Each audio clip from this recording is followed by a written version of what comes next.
Hello all my lovely listeners. Welcome again to Terrors from the Creative Mind. Today we have a story that's been around a while, one that tells us that old board games aren't always the fun and games we've been led to believe. So please, sit back and prepare yourself for Rap Rat. Ever heard of Nightmare? Like a lot of other games in the 90s, it came with a VHS which you timed with your play. The characters on the video would give you instructions on what to do while you played the game in real time. Being a scaredy cat, I refused to play it when my mom bought it for us. My brother was disappointed about not being able to play Nightmare, but my mom had a solution. She brought out Rap Rat. It was a cheap, dingy little thing that catered to kids my age. You went around the board, collected cheese, and the first player to reach the end would win.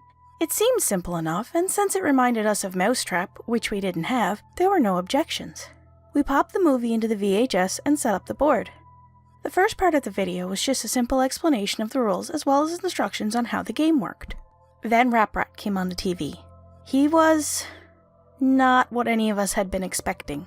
My smaller brother, who was only 3 at the time, immediately left the room crying. The rat did not even resemble a rat. His ears were far too big. It had a mouth lined with 2 teeth and the inside of the mouth looked almost swollen. The most striking part about the thing, though, was the eyes. They were large, glassy, and fish-like. I asked, then bothered, then begged my mom to turn it off. Rap Rat suddenly shouted loudly, screaming and wailing, saying, "Wait your turn," in a demonic low-pitched voice that was not at all like his obnoxious nasal voice.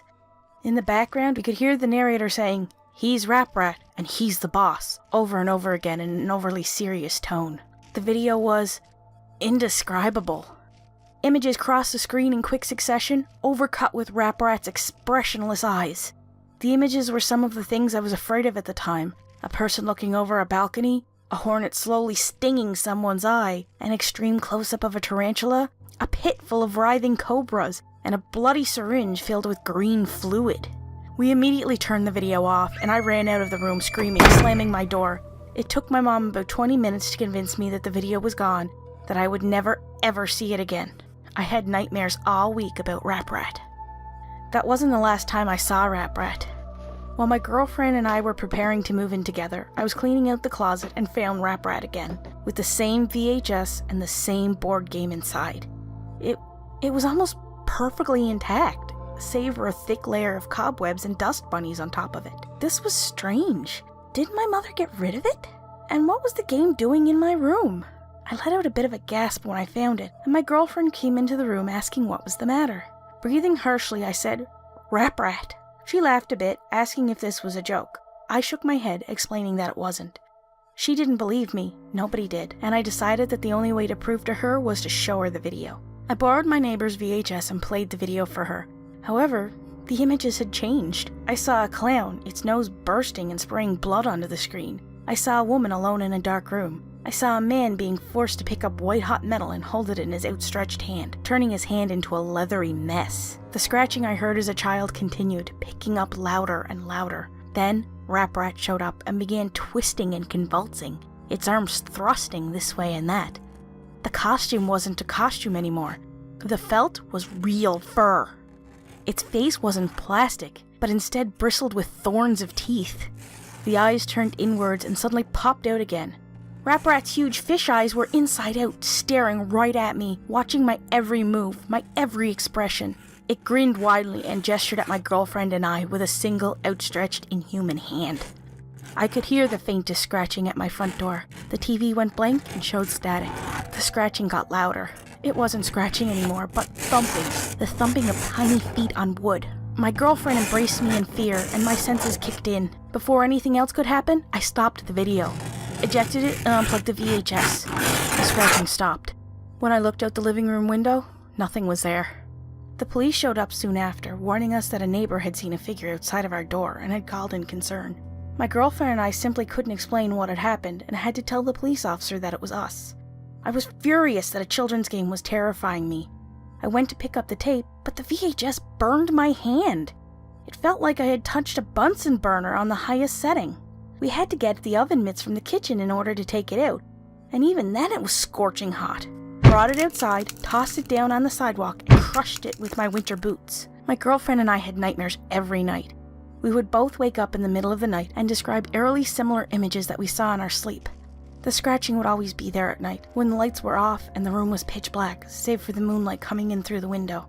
Now though, the scratching would happen every time I went near the front door, and every time we said Rap Rat's name. It sounded as if something very small was dragging something across the ground outside the door, pacing, waiting. I would simply wait, with the covers pulled up to my neck, until I succumbed to exhaustion. At this point, I was determined to sue the company for damages.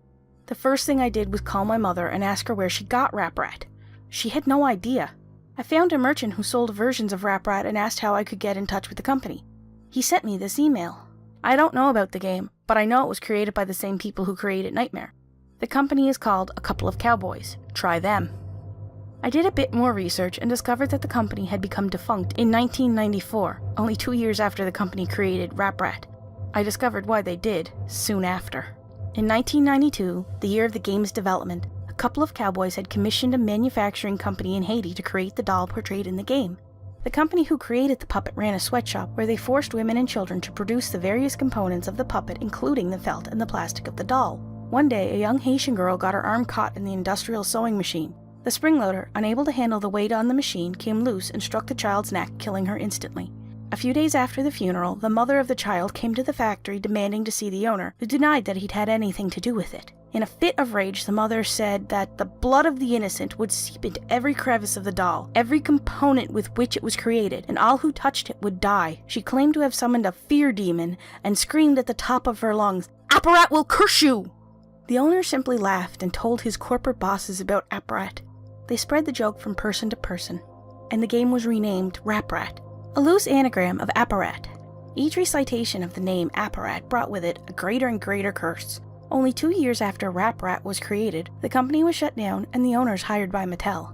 There were stories of the workers begging for days off, skipping work for weeks and weeks, finding the puppet in strange places. Sooner were the stories of suicides, grim, violent suicides in which the workers would stab their hands and burn themselves to death, writing, "I am fear," on the nearest surface in blood. Nobody knows where the Rap Rat doll went after the original creators disappeared. Some say that the last thing the victims saw before going insane were large, sunken, fish-like eyes. Words of warning. Number 1. Never, ever say Apparat out loud. Saying the demon's name out loud is an invitation to them, a calling.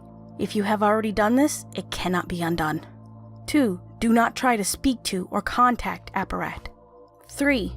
Avoid being awake between 3:30 a.m. and 4 a.m. when Rap Rat is the most likely to try to scare you. The VHS is back. I thought I'd stomped on it, smashed it to Kingdom Come, but it's back. I found it in my sock drawer yesterday. This time, I was ready. A whole bunch of people have been contacting me, trying to get the tape or some sort of video from the board game. My answer to you is that it's just too dangerous. If I did that, it could very well drive you insane, scare you to death. The video, the game, and Rap Rat itself has some sort of strange power. Rap Rat follows me everywhere I go. I see little shadows in the corner, or hear sounds coming down the hallway when I'm the only one home. If Rap Rat is there, it will let you know, but it will never let you see it. Until it's too late, of course. A lot of people have been watching the normal video from the normal board game. That's the thing. Rap Rat can be normal. It will trick you into thinking it's just a puppet, and then stalk you day and night. And that, my lovely listeners, is the end of our tale. I hope it gave you the chills you were looking for. If it did, please let me know by leaving a thumbs up. And if you want to hear more like this, please subscribe as well. Thank you for listening, and I hope to see you again in our next terror-filled episode.